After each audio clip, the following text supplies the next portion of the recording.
नमस्कार दोस्तों, मैं आप सभी का अपने चैनल पर स्वागत करता हूं। दोस्तों, आजकल सोशल मीडिया प्लेटफॉर्म पर एक वीडियो काफ़ी सर्कुलेट हो रहा है, जिसमें एक पाकिस्तानी पॉडकास्ट में एक रिटायर्ड पाकिस्तानी नौसेना अफसर जिनका नाम कोमोडोर साजिद महमूद शाहजाद है, वो भारतीय नौसेना के नेवल फ्लीट में शामिल जहाज़ों के बारे में कमेंट करते हुए दिखाई दे रहे हैं। और उनके हिसाब से भारत अपनी नेवल फ्लीट को बेकार में ही बढ़ा रहा है और भारत को अपने नेवल फ्लीट को बढ़ाने की कोई ज़रूरत ही नहीं है। अगर आने वाले समय में कभी भी भारत और पाकिस्तान के बीच जंग होती है तो पाकिस्तान की नौसेना भारतीय नौसेना के एयरक्राफ्ट कैरियर INS विक्रांत और INS विक्रमादित्य को बड़ी आसानी से निशाना भी बना सकती है। ऐसा पाकिस्तानी नौसेना के पूर्व officer naval commodore Sajid Mahmood Shahzad को लगता है। इसलिए आज की वीडियो में मैं पाकिस्तानी नौसेना के पोल डिटेल में खोलने वाला हूं, जिससे आपको ये जानने में आसानी होगी कि आखिर पाकिस्तानी नौसेना कितनी ताकतवर है। और इसके साथ अगर कभी भविष्य में भारत और पाकिस्तान के बीच कोई जंग होती है तो कौन सी देश की सेना किस पर कितनी भारी पड़ेगी। इसके साथ ही आज की वीडियो में हम इस बात पर भी चर्चा करेंगे कि आखिर एक ब्लू वाटर नेवी क्या होती है। लेकिन वीडियो शुरू करने से पहले अगर आपको ये वीडियो अच्छी लगे तो वीडियो को लाइक, शेयर और चैनल को सब्सक्राइब करना बिल्कुल भी मत भूलिएगा। साथ ही आपको क्या लगता है कि अगर पाकिस्तान और भारत के बीच जंग होती है तो पाकिस्तान भारत के आगे कितनी देर टिक पाएगा? अपना जवाब हमारे साथ कमेंट बॉक्स में साझा जरूर करिएगा। दोस्तों, आज की वीडियो की शुरुआत करने से पहले मैं पाकिस्तान को 1965, 1971 और 1999 के युद्धों की याद जरूर दिलवाना चाहूँगा, क्योंकि जिसमें भारतीय सेना, भारतीय वायुसेना और भारतीय नौसेना ने मिलकर पाकिस्तान की ऐसी धज्जियां उड़ाई थी कि पाकिस्तान आज भी उन दिनों को बड़ी शर्मिंदगी से याद करता है। और 1971 की जंग में तो भारतीय वायुसेना ने पाकिस्तान के टैंक, एयरपोर्ट, विमान रनवे को पूरी तरह से नष्ट कर दिया था। इसके साथ ही लाखों सैनिकों ने पश्चिम बंगाल में भारतीय थल सेना के सामने सरेंडर किया और भारतीय नौसेना ने पाकिस्तान के कराची पोर्ट को इस कदर बर्बाद कर दिया था कि पूरे पाकिस्तान में ही मात्र 2 दिन का फ्यूल बचा था और पाकिस्तानी नौसेना भारत के INS विक्रांत को बर्बाद करने के सिर्फ सपने ही देखती रही। पाकिस्तानी नौसेना की सबसे एडवांस पनडुब्बी PNS गाजी जो INS विक्रांत को बंगाल की खाड़ी में डुबोने आई थी, भारतीय नौसेना ने बंगाल की खाड़ी में ही उसी की समाधि बना दी। लेकिन पाकिस्तान तो आखिर पाकिस्तान है, वो ये बात मानने को तैयार ही नहीं है कि उसे भारत के साथ लड़े गए अब तक के सभी युद्धों में भारतीय सेना से जबरदस्त हार का सामना करना पड़ा है। इसीलिए उनकी सेना में शामिल रहे पूर्व पाकिस्तानी नेवल कोमोडोर साजिद महमूद शाहजाद एक सुनो डिजिटल नाम के YouTube पॉडकास्ट में इंटरव्यू देते हुए कहते हैं कि अगर कोई संघर्ष या जंग होता है तो पाकिस्तानी नौसेना का प्राइम टारगेट भारतीय नौसेना के एयरक्राफ्ट कैरियर्स होंगे। आगे उन्होंने ये भी कहा कि अगर ये दोनों एयरक्राफ्ट कैरियर पाकिस्तानी समुद्री क्षेत्र में पहुंचे तो इन्हें सबसे पहले नष्ट कर देंगे।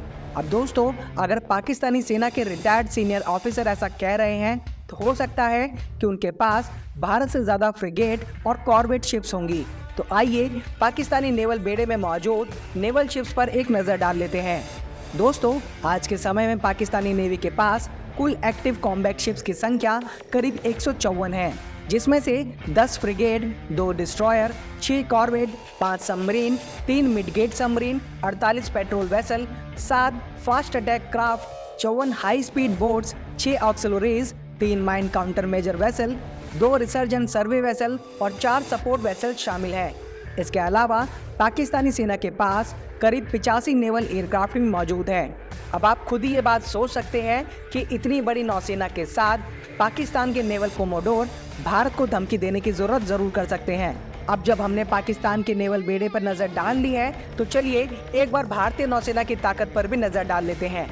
दोस्तों, भारतीय नौसेना के पास आज के समय 300 एयरक्राफ्ट, 150 जंगी जहाज और submarine, 4 fleet tankers, 1 mine counter measure vessel, 24 corvette और 15 अटैक सबमरीन शामिल है। इसके साथ ही भारतीय बेड़े में 1 ballistic missile submarine, 2 nuclear power attack submarine, 14 frigate, 10 destroyer, 8 landing ship tanks, 1 amphibious transport dock, 2 aircraft carrier और कई सारे छोटे पेट्रोल बोट्स भी शामिल हैं। अब इतने छोटे बेड़े के साथ भारतीय नेवी पाकिस्तानी नेवी के सामने कितनी देर टिक पाएगी, इसके बारे में कोई कुछ नहीं कह सकता। खैर, अगर हम मजाक से हटकर बात करें तो पाकिस्तानी नौसेना भारतीय नौसेना के सामने शायद ही कभी टिक पाएगी। लेकिन पाकिस्तानी सेना के पूर्व कोमोडोर का मानना कुछ अलग ही है।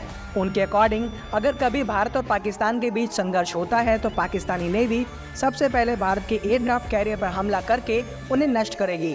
अब यहाँ कोई क्या ही कह सकता है, पाकिस्तानी सेना के रिटायर्ड ऑफिसर्स ऐसा बोल रहे हैं। इसलिए मैंने वीडियो की शुरुआत में ही पाकिस्तान को 1965, 1971 और 1999 की जंगों की याद दिलवाई थी, और शायद वो 1971 की जंग में भारतीय नौसेना के द्वारा उनकी सबसे एडवांस पनडुब्बी PNS गाजी के हश्र को भूल गए हैं और वो भारतीय नौसेना को फिर से हल्के में लेने की भूल कर रहे हैं। अब दोस्तों, एक एयरक्राफ्ट कैरियर कैसे मूव करता है और उसे निशाना बनाना कितना आसान होता है या मुश्किल, ये बात तो हर उस इंसान को पता होगी जो नौसेना के बारे में थोड़ा बहुत भी जानता होगा। किसी भी देश का एयरक्राफ्ट कैरियर कभी भी अकेले मूव नहीं करता, उसके साथ में बहुत सी फ्रिगेड और डिस्ट्रॉयर शिप्स भी मूव करती हैं। इसके अलावा अगर कोई एयरक्राफ्ट कैरियर अकेले मूव भी करे तो उसे इतनी आसानी से निशाना बना पाना इतना आसान नहीं होता।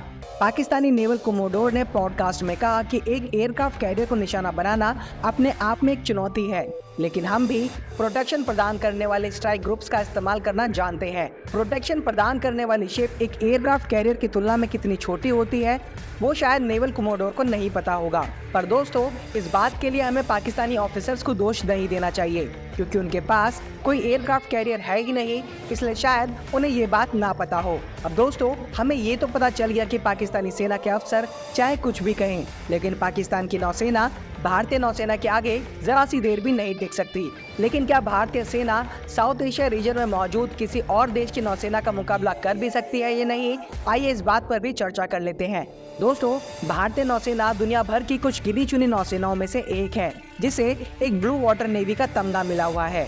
अब यहाँ अगर आप ये सोच रहे हो कि आखिर ये ब्लू वाटर नेवी क्या होता है, तो मैं आपको बता दूं कि सैन्य परिभाषा में ब्लू वाटर नेवी का मतलब होता है कि एक ऐसी नेवी जो दुनिया के किसी भी कोने में जाकर पूरी ताकत के साथ हमला करते हुए ऑपरेट कर सके, और भारतीय नौसेना इस तरह के सभी कामों को कर सकने में पूरी तरह से सक्षम है।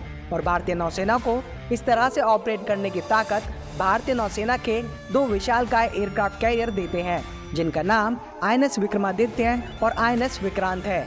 आइए इनकी ताकत पर भी एक नजर डालते हैं। दोस्तों, सबसे पहले बात करते हैं भारत के सबसे पुराने एयरक्राफ्ट कैरियर INS विक्रमादित्य की। INS विक्रमादित्य भारतीय नौसेना का सबसे बड़ा विमान वाहक पोत यानी एयरक्राफ्ट कैरियर है। ये दुनिया के 10 सबसे बड़े एयरक्राफ्ट कैरियर्स में शामिल है। ये एक 283.5 मीटर लंबा समुद्र में तैरता नौसेना बेस है। इस एयरक्राफ्ट कैरियर की चौड़ाई यानी इसका बीम 61 मीटर का है। भारत ने इस एयरक्राफ्ट कैरियर को रूस से खरीदा था। ये एयरक्राफ्ट कैरियर एक कीव क्लास का मॉडिफाइड एयरक्राफ्ट कैरियर है। इसे भारतीय नौसेना में 2013 में शामिल किया गया। भारतीय सेना में शामिल होने से पहले ये एयरक्राफ्ट कैरियर सोवियत नौसेना और फिर रूसी नौसेना के लिए सेवाएं दे चुका है।